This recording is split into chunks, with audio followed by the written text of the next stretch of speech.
پێشانگایەکی جیاواز و تایبەت دیارە زۆرن ئەو پێشانگانی کە بێگومان گزارش لە بەشێک لە ژیانی ڕۆژانەی تاکەکانەکەن و کەزانین کە لە ئێستاە تۆڕە کۆمەڵایەتەکانی خۆت بڵێم ئینتەرنێت بە شێوەیەکی گشتی باڵی کێشەوە بەسەر تەواوی جیهانە لەلایەکەوە بێگومان ئاسانکاری بۆ تەواوی تاکەکان کردووە و توانیوێتی کە لێک نزیک بوونەوەیەکی زۆر و زووگەیشتنی تەواوی بابەتەکان بە خێرایی بگاتە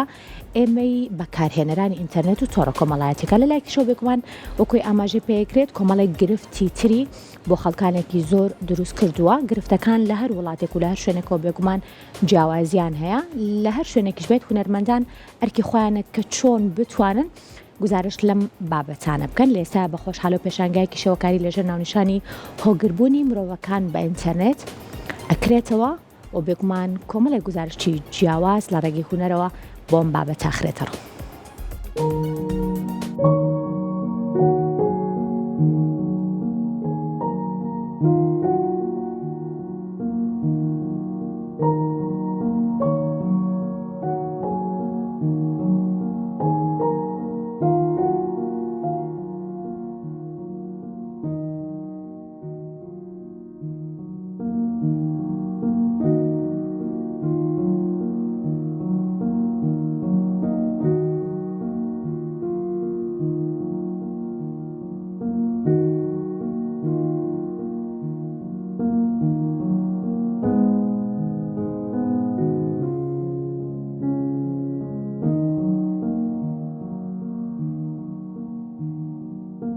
ئێمە دوو هونەرمەندی شێوەکاری گەنجین کە من و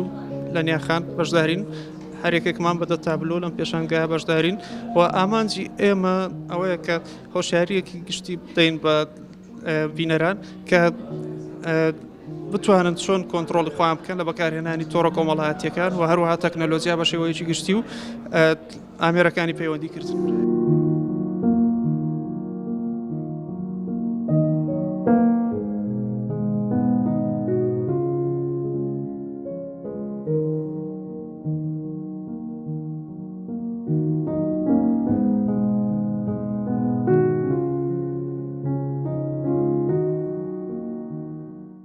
شێوەیەکی گشتی گرنگە چونکە ئێمە لە ڕێگەی تابلۆ هۆشیاری دەدەین بە تاکەکان و تابلۆ خۆی شتێکە ڕەخنەیە واتە هونەر پێویستە ڕەخنە بێت و پێویستە لە خزمەت کۆمەڵگادا بێت لە سەرجەم چین و توێژەکان نەوەکو تەنیا هەر گەنجان بەڵکو سەرجەم چین و توێژەکان ئێمە هۆشیاری تەواویان پێ دەدەین کە بە خۆشحاڵیەوە لێرە لە هەموو چین و توێژەکان ئامادە بووە و سەیری تابلۆکانمان دەکەن.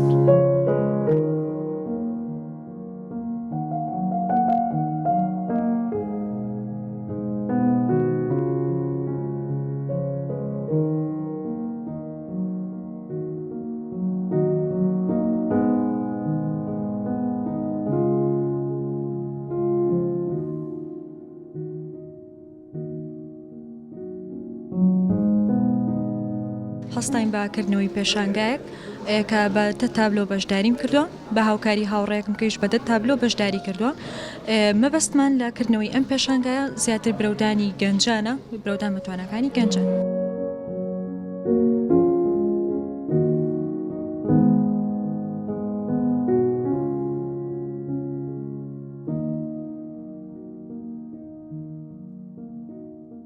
ناونیشانی پێشانگاکە بە ناوی هۆگربوونی مرۆڤەکانە بە ئینتەرنێتەوە وەک ئەزانین کە ئینتەرنێت بەشێکی ڕۆژانی زۆربەی ئێمەی داگیر کردووە لە تەواوی دنیادا و ئاڵودەبوونیش بە ئینتەرنێتەوە لە حاڵەتەوە بۆ بە دیاردا و لەبەر ئەوی کە بەهۆی پێشکەوتنی زۆربوونی تەکنەلۆژیاوە هەرچەنە کە مەترسی هەم سوودیشی هەیە بەڵام مەترسیەکانی زیاترن.